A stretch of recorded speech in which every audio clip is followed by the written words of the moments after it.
Hola, hola, amante del Open Source. Te habla DriveMeca desde Bogotá, Colombia, autor de los blogs, videojuegos y Open Source y DriveMeca.com trayéndote un nuevo video de código abierto. Hoy voy a responder las preguntas de los viernes de Pregúntale a DriveMeca. Desde el pasado lunes de esta semana comenzamos a recoger preguntas de código abierto para responderlas el día de hoy viernes. Entonces las tengo aquí listadas. La primera es de SSS, es el nick que tienen en YouTube. Y su pregunta básicamente es: ¿cuál es la mejor aplicación de código abierto para aprender idiomas o en su defecto para traducir textos? Te tengo una buena y una mala respuesta. La buena es que te voy a recomendar una y te voy a mostrar cómo instalarla y en parte cómo usarla. La mala es que es para traducir, no te va a enseñar inglés, pero bueno, pues algo es algo. Te voy a compartir este URL que tengo aquí debajo, donde vas a ver una serie de alternativas que podrías instalar en tu equipo Linux para la parte de aprender otros idiomas. Tienes que ver bien porque hay algunos que vienen para Linux, otros que no, y hay algunos que ya no están disponibles. Entonces, por eso es que creería que lo mejor es continuar con las aplicaciones que podemos tener en nuestros teléfonos inteligentes, porque para Linux lastimosamente como que no hay una aplicación lo suficientemente buena para aprender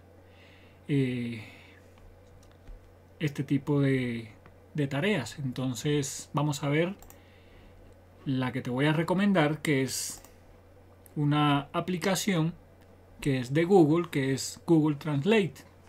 Entonces esta aplicación es para mí muy cómoda porque la vamos a poder utilizar desde línea de comandos. La puedes instalar lo mismo en un equipo Debian, Ubuntu, Mint. La puedes instalar también en Arch. Aquí te la voy a mostrar instalándola en este equipo que es Manjaro. Y la puedes también instalar en un equipo con Fedora Linux. Bien, entonces el nombre no cambia, lo que cambia es el comando para instalar en este caso en Arch, en este caso Manjaro. Básicamente lo instalamos con un sudo pacman -s y la aplicación se llama Translate Shell. Bien, nos pide nuestra contraseña, la escribimos, presionamos Enter.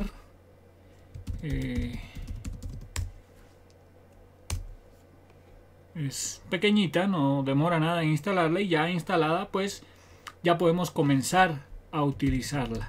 Mi recomendación: esta aplicación tiene bastantes parámetros, pero bueno, la forma más sencilla de manejarla es que él por default va a tratar de traducir el texto al idioma que tienes tú en tu Linux, en este caso español. Si queremos usarla es trans, por ejemplo, si le damos espacio -t, nos va a listar todos los idiomas que podemos manejar con ella. Bien, básicamente estos son los idiomas y este es el código que podemos usar para usar el idioma al que queremos hacer referencia. Por ejemplo, si quisiéramos traducir, vamos a decirle que de español punto a inglés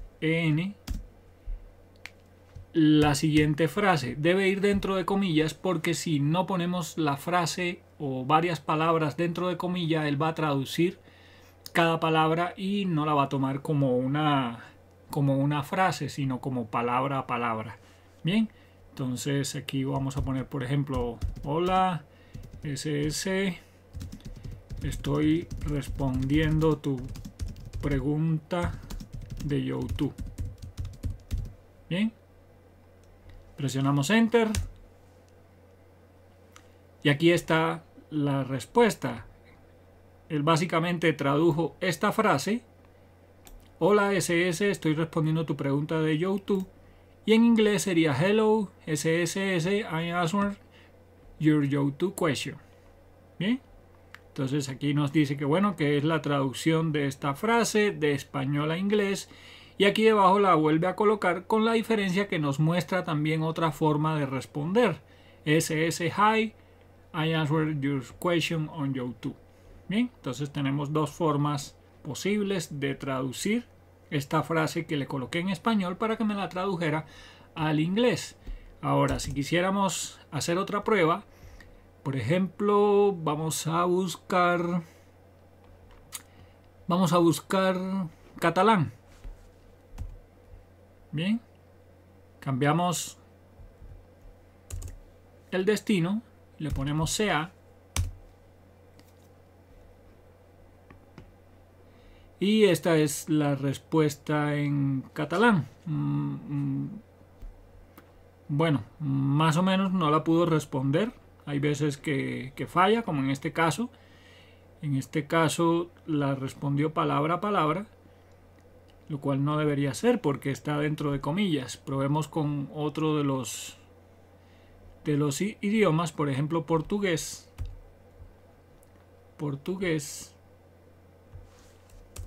Sería PT, de español a portugués. Y este sí lo hizo bien. Bien, aquí está traduciendo de español a portugués. Bien. Esta es, a mi punto de ver, muy cómoda de usar. También podemos traducir archivos pasándole un archivo. Mi recomendación es que, como tiene tantos parámetros, investigues los parámetros ejecutando un man trans, y aquí están todos los parámetros que podemos usar y para qué se usan.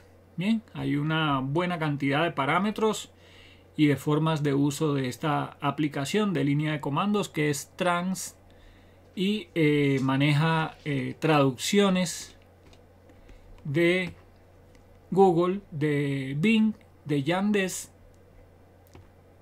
Bien, entonces aquí tienes una herramienta para la parte de traducciones.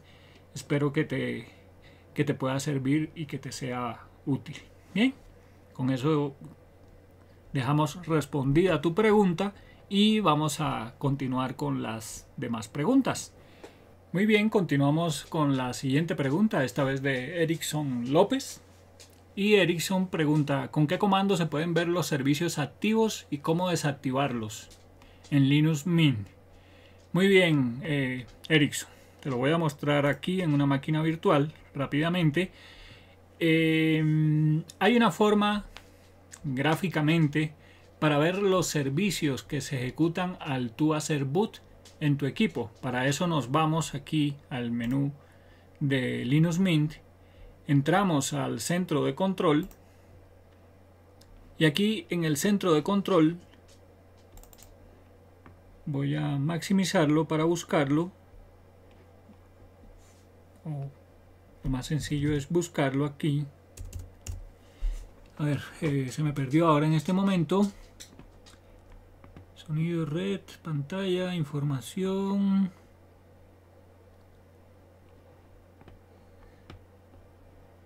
Bien. Aplicaciones al inicio. Esta aplicación básicamente te muestra las tareas o servicios que se van a ejecutar apenas tú inicias o haces boot de tu Linux Mint. Mi recomendación es que antes de deshabilitar alguna de ellas, primero verifique si realmente necesitas esta aplicación o si la puedes quitar sin ningún problema. Bien, aquí por ejemplo vemos que tiene esta máquina virtual, tiene aquí un servicio para cargar esta parte de tarjetas Nvidia o NVIDIA, que en esta máquina virtual no lo tengo. Entonces, por ejemplo, yo lo podría deshabilitar. También, si no queremos la pantalla de inicio de Mint, la pantalla de bienvenida, pues no hay ningún problema, la podemos deshabilitar. Pero entonces ya aquí hay una serie de tareas que sí tendríamos que mirar. Por ejemplo, la parte de cola de impresión Si tienes una impresora, pues te recomiendo dejarla. Si no, pues la puedes quitar. El manejo de Flatpak para poder presionar Control Alt Backspace, la parte gráfica de Cinnamon, la parte de manejo de llaves de SSH y el administrador de actualizaciones. Esto es súper importante para que tengas tu equipo siempre actualizado. Bien, esto por la parte de configuración del sistema. Te recuerdo, es dentro de configuración del sistema, buscas la aplicación aplicaciones al inicio. Ahora, si quieres ver todos los servicios, sí o sí hay que hacerlo desde línea de comandos. Bien, entonces básicamente nos vamos a una terminal o consola de texto, ¿ok? Y hay un comando que es el comando systemctl, que si lo ejecutamos así solo, sudo systemctl, nos va a dar un largo listado con todos los servicios y tareas que se están ejecutando. Bien, pero hay unos que sí son servicios y otros que no. Entonces en esta lista, pues claro, te puedes perder y lo que podemos hacer es mirar solo los que están activos. Bien, los servicios que están activos. Para eso vamos a ejecutar el mismo comando sudo espacio systemctl y le vamos a pasar los siguientes parámetros. List guión. Un pequeño truco que te voy a enseñar es que puedes presionar tabulador y él te termina de escribir las cosas. Unit guión files. Ahora doble guión type tabulador. Aquí le vamos a poner igual a service. Te explico qué quiere decir este comando. Con el comando systemctl vamos a listar todos los que sean de tipo servicio solamente. Bien, presionamos enter y aquí él nos va a mostrar un listado y los que te interesan son los que están con esta marquita en verde que dicen enable, es decir, que se están ejecutando en este momento. Estos serían básicamente los que tú podrías verificar si los necesitas o no. Y en caso dado podrías parar pues los que no quieras. Por ejemplo, si quisieras deshabilitar el de Bluetooth que es este servicio, básicamente nos salimos con la tecla Q de regreso al prompt del sistema y vamos a ejecutar un sudo systemctl stop bluetooth.service. Hay algo que debes tener en cuenta. Puedes ejecutarlo con el .service o lo puedes ejecutar así solamente. No hay ninguna diferencia ni ningún problema por eso. Presionamos enter y si volvemos a ejecutar el anterior comando para mirar todos los servicios y buscamos el de Bluetooth. Bueno, el de Bluetooth está enable todavía. Vamos a deshabilitarlo, aunque ya lo paramos. Vamos a darle disable.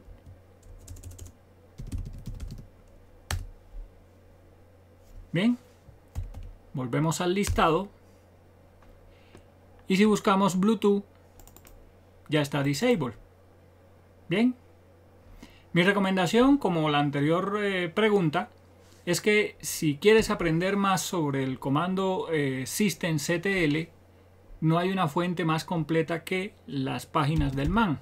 Escribes man systemctl, presionas enter y aquí tienes información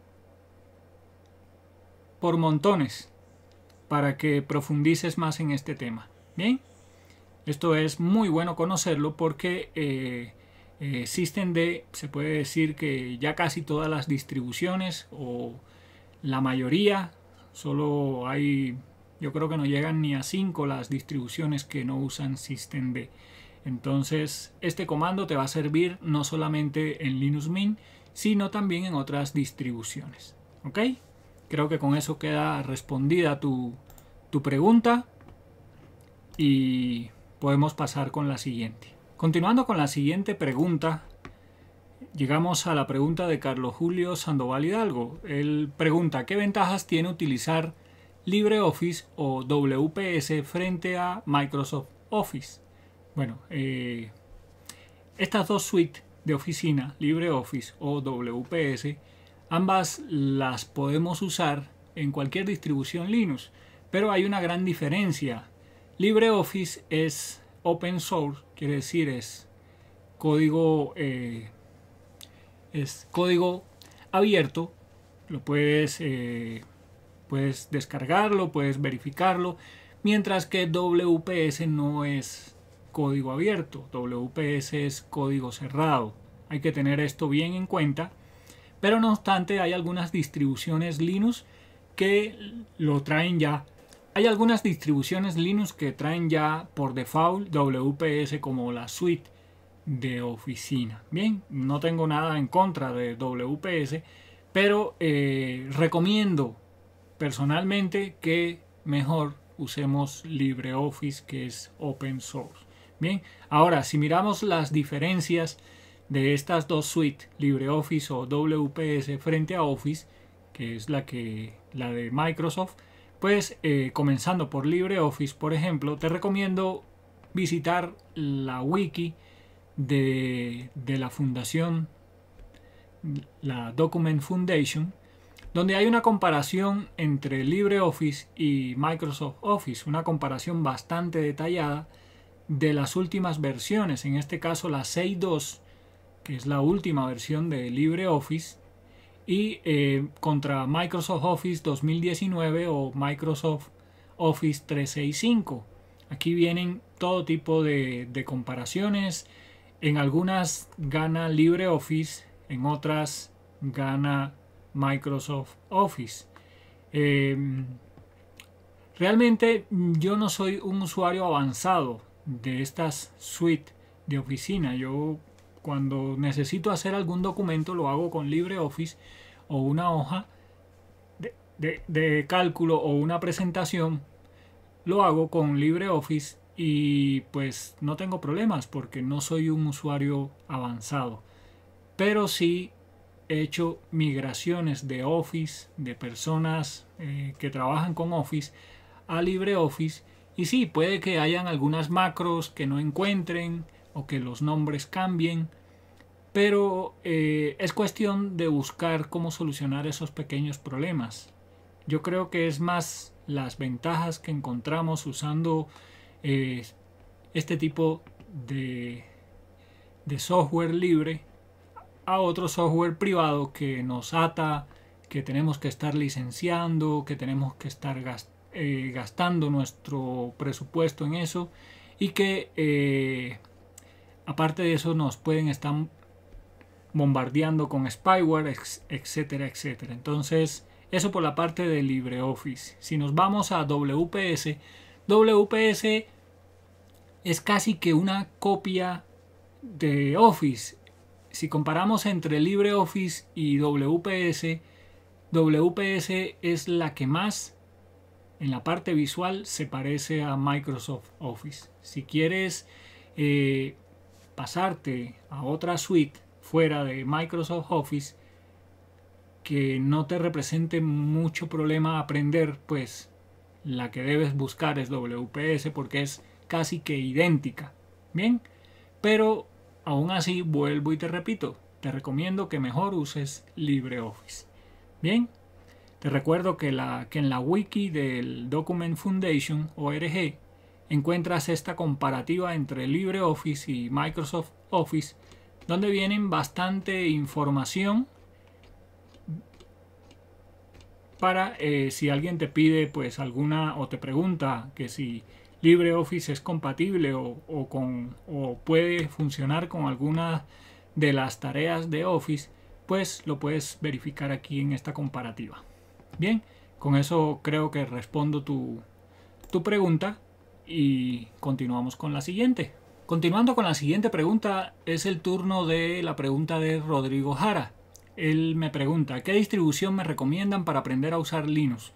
¿Cuál es la más sencilla y fácil? Ok,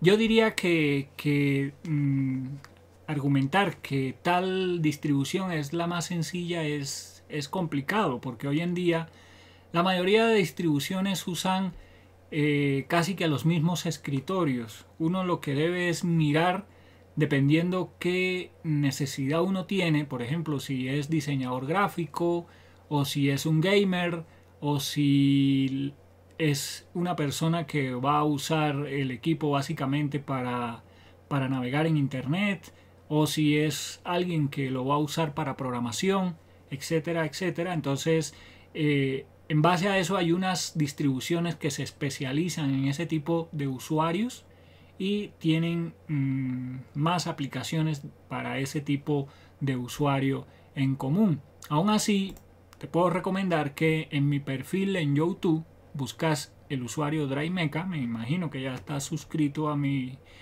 canal, y en el home de mi perfil encuentras un playlist que es Linux Distribution. Aquí hay más de 100 videos de reviews de distribuciones Linux. Te recomiendo que los revises con calma, porque aquí vas a encontrar todo tipo de distribuciones. Bien, distribuciones con XFCE, distribuciones con GNOME, con KDE, etcétera, etcétera. Y así puedes tener una idea de cuál es la distribución que te puede servir.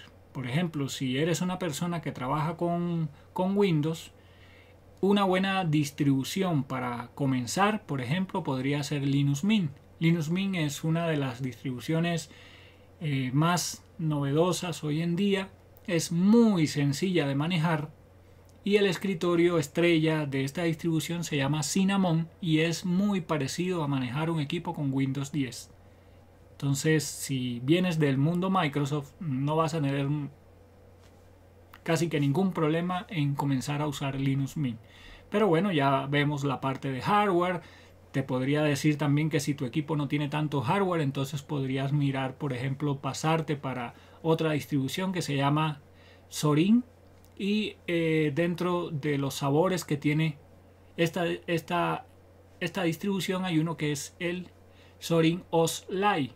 Es una distribución también muy parecida a Windows para equipos con muy poca RAM. Por ejemplo, yo lo he instalado en unos netbooks con 1 GB de memoria RAM y ha trabajado de lo mejor. Claro que para usos básicos, ¿sí? Para navegar, para enviar correos, para abrir un documento, para ese tipo de trabajo. Bien, con eso creo que respondo tu pregunta y podemos continuar con la siguiente pregunta.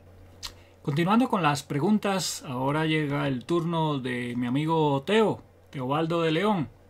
Muy bien, Teo tiene 2 preguntas, vamos a tratar de ser rápido y responderlas ambas. Bien, la primera es: ¿cuál es la aplicación open source que más te ha impresionado en lo que se refiere a sus funcionalidades? La que más y app, no distro.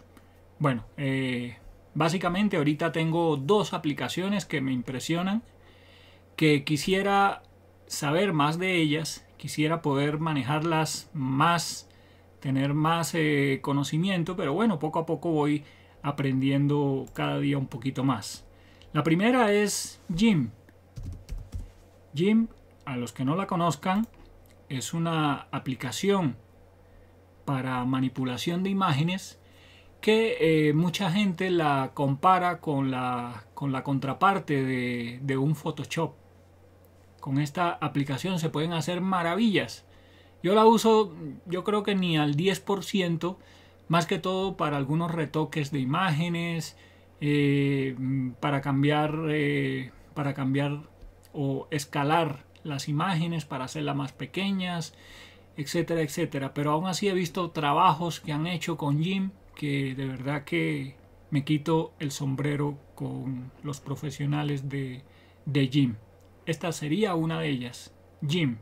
Bien, la otra aplicación que cada día me gusta más y tampoco sé usar al máximo, pero ahí voy aprendiendo, es OpenShot.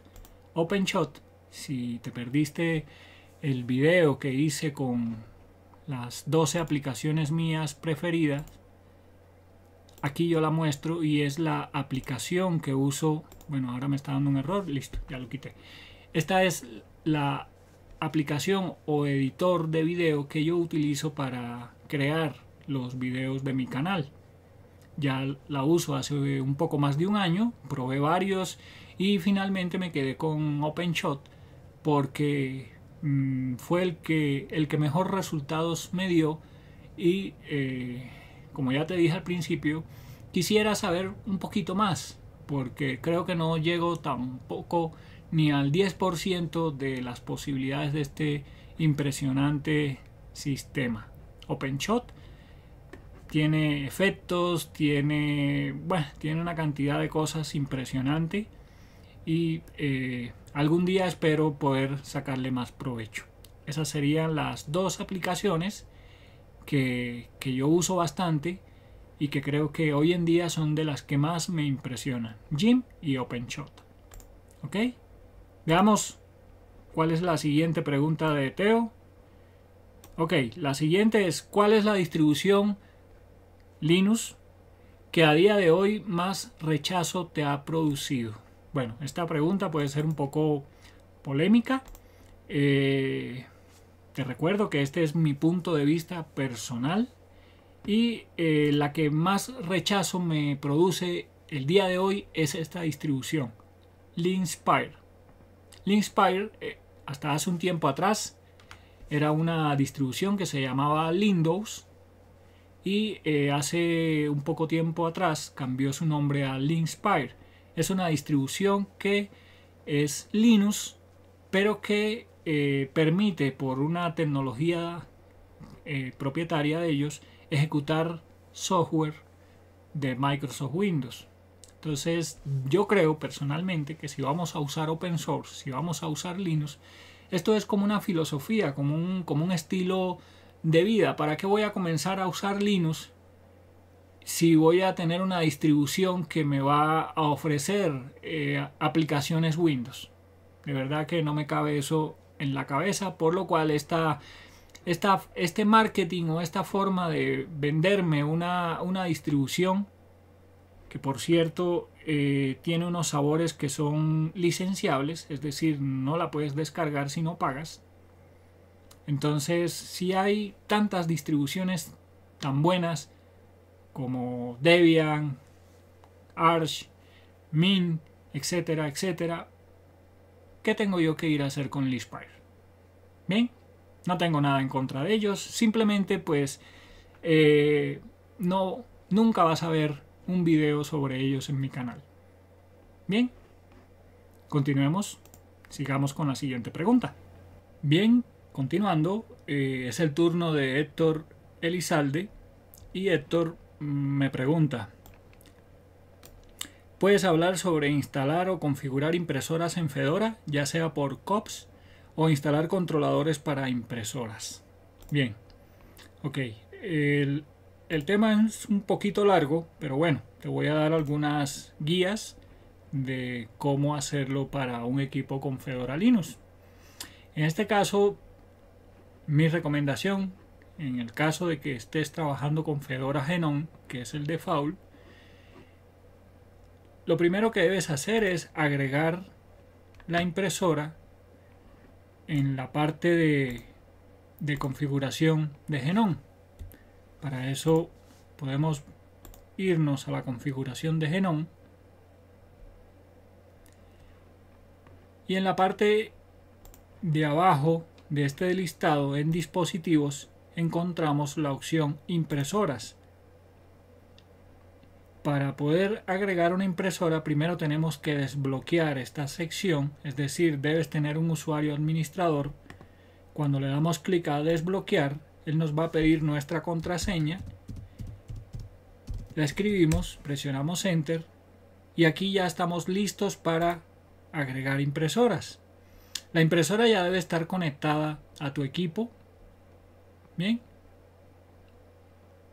O en caso dado de que no sea una impresora USB, pues podemos colocar la dirección IP o dominio en este momento aquí para poderla instalar. Esta es la forma más sencilla y es la recomendable si quieres instalar una impresora en el escritorio Genom, porque él te va a hacer todo de forma muy sencilla, y si necesitas algún driver él mismo los va a instalar por ti. Entonces esta sería la forma más sencilla para hacerlo. Ya si es una impresora multifuncional, un escáner, etcétera, etcétera, a lo mejor sí tenemos que hacer un trabajo extra. Por ejemplo, otra forma recomendable es que, bueno, venimos aquí a la tienda de software,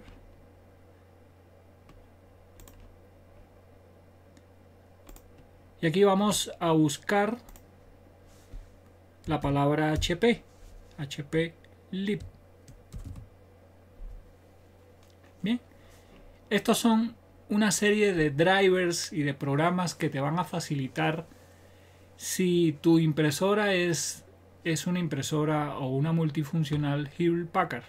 Bien, por ejemplo, si entramos aquí a esta opción, aquí él nos dice que, bueno, por medio de esta aplicación, que la podemos instalar dándole clic aquí al botón de instalar, él nos va a dar esta serie de utilidades donde vamos a poder configurar conexiones de impresoras por Wi-Fi, impresoras multifuncionales, para manejo de tinta, de toners, etcétera, etcétera. Y esto es open source, es decir, no tienes que pagar por la licencia, no es licenciable y lo puedes usar.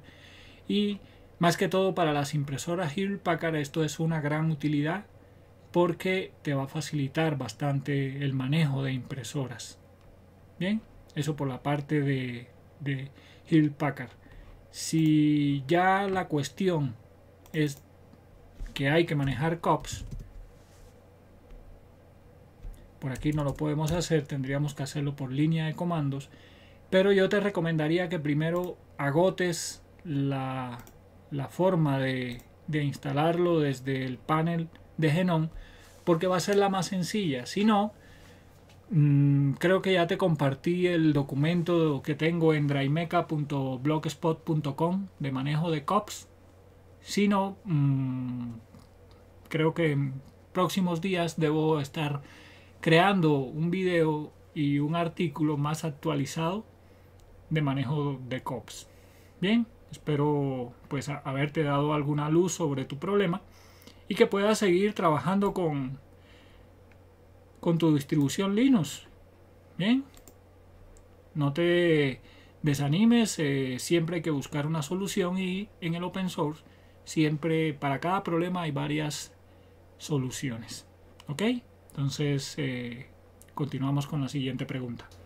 Bien, continuando con las preguntas, es el turno de Mariano Pavón y él me pregunta: ¿qué es open source? ¿Qué es Linux y Windows? ¿Son lo mismo? ¿Qué diferencias hay? Bueno, realmente son varias preguntas las tuyas, pero bueno, vamos a contestarla. Comenzando por ¿qué es open source? Bueno, open source realmente serían tres palabras: open source software, es decir, software de código abierto, o las siglas serían OSS.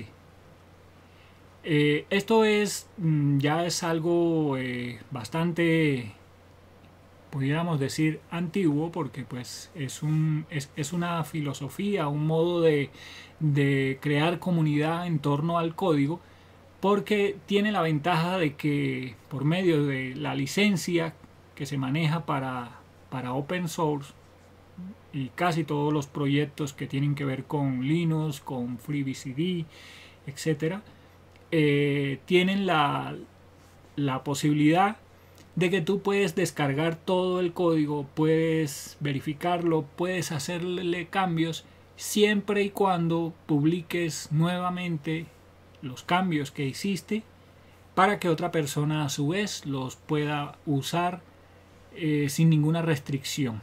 Bien, los ejemplos de esto es todas las distribuciones Linux que conocemos hoy en día, las aplicaciones, los escritorios gráficos, etcétera, etcétera. Ahora, ¿qué es Linux y qué es Windows? Bueno, ambos Linux y Windows son sistemas operativos. Windows viene desde 1985, fue que salió Microsoft Windows. Bueno, las diferentes versiones, Windows 3.1, 3.11, 95, 98, etcétera, etcétera, hasta el día de hoy que va por Windows 10. Linux, pues la forma de, más que todo, de ver las distribuciones al principio no era tanto por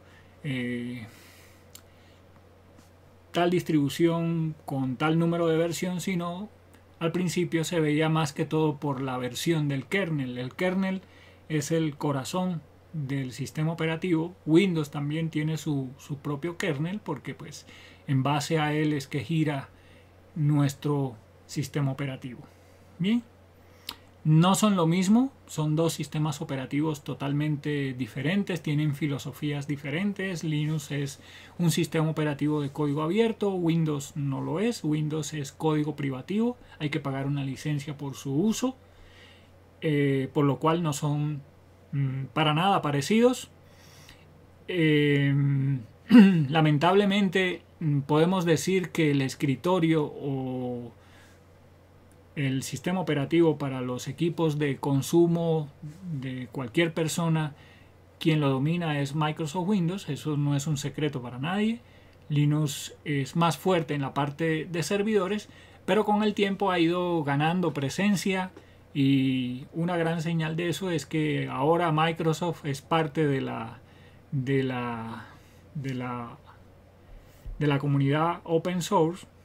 Ha hecho algunas podríamos decir algunos aportes, y supuestamente ahora son los más amigos del open source. Bien, entonces más que todo esas son las diferencias, que Linux es open source, es de código abierto, podemos hacerles cambios, podemos usarlo, podemos distribuirlo de forma personal o para nuestras empresas sin ningún problema, mientras que Microsoft Windows no. Ellos tienen que para cualquier uso tenemos que pagar por la licencia, y lo que se nos ofrece es un producto ya compilado, un binario, que no tenemos acceso al código de estas aplicaciones. Bien, creo que con eso te respondo tu pregunta y continuamos con la siguiente pregunta. Y llegamos a la pregunta final. Esta pregunta es de Tony y él me pregunta: ¿Systemd sí o no y por qué? Bueno, Systemd comienza en el 2015 en reemplazo de una tecnología, por así decirle, anterior, que se había tomado de Unix, en este caso init, que era para manejar sistemas Unix o sistemas BSD o BCD, como quieras decirle, es B larga SD.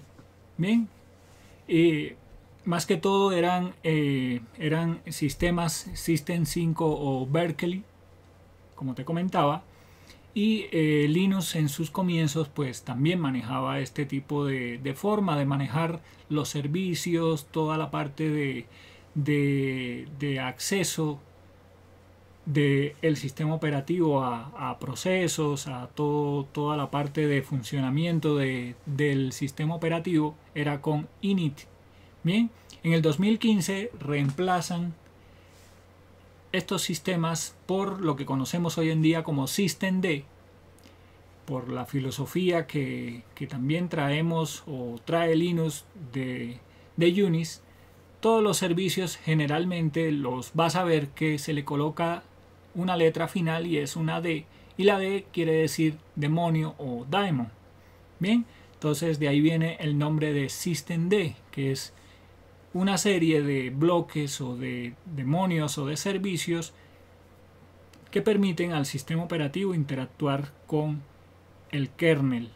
Bien, yo creo que llegó para quedarse. Si te fijas, si buscas, son muy pocas las distribuciones Linux. Yo creo que nos alcanzan los dedos de una mano para contarlas, y creo que nos sobran dedos que se hayan negado a usar Systemd y que no lo usen hoy en día. Creo que está Devuan, creo que es como se escribe, que no usa systemd, y creo que hay unas 2 más o 3 más y ya, no hay más. Todas las demás han comenzado a partir del nacimiento en el 2015 de systemd, están manejando esta nueva tecnología o este nuevo sistema. Todos, independientemente si es Arch, si es Mint, si es Fedora, si es Ubuntu, todas utilizan systemd. Bien, entonces por eso creo que sí, que llegó para quedarse. Tiene una serie de cosas que son diferentes totalmente a como las manejábamos con System 5, pero es cuestión de aprender los cambios, las diferencias, y con el tiempo pues vas a ver que tienes más ventajas, tienes más posibilidades, más formas de interactuar que antes con System 5 o con init. Tenías que tocar más archivos, tenías que editar más script, hacer más cosas, mientras que ahora con comandos, con 1 o 2 comandos, puedes hacer más cosas. Por eso creo que sí, llegó para quedarse. Con eso llegamos al final de este video, pero antes de terminar te voy a pedir un gran favor. En mi perfil en YouTube hay una pestaña que dice Community o Comunidad, donde tenemos una votación. Esta votación es importante, es la que va a dar una distribución para el reto del mes de abril. Actualmente hay 184 votos y hay 2 distros que se empatan, se desempatan, se empatan, se desempatan. Por favor, voten. No te va a tomar mucho tiempo, no hay que pagar, es gratuito, y vas a aportar a que salga solo una para el próximo reto del mes de abril. Ahora sí, si te gustó este video, este es un experimento nuevo, es un nuevo formato, por favor regálame un me gusta. Además, si quieres seguir recibiendo este tipo de contenido, distribuciones, reviews, formas de usar nuevas aplicaciones, configuraciones, etcétera, por favor suscríbete. Aquí debajo lo puedes hacer, y de paso darle clic a la campanita para que el sistema te notifique cada vez que yo publique nuevo contenido.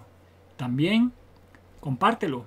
Así apoyarás mi canal a que otras personas conozcan mi contenido y pueda seguir creciendo.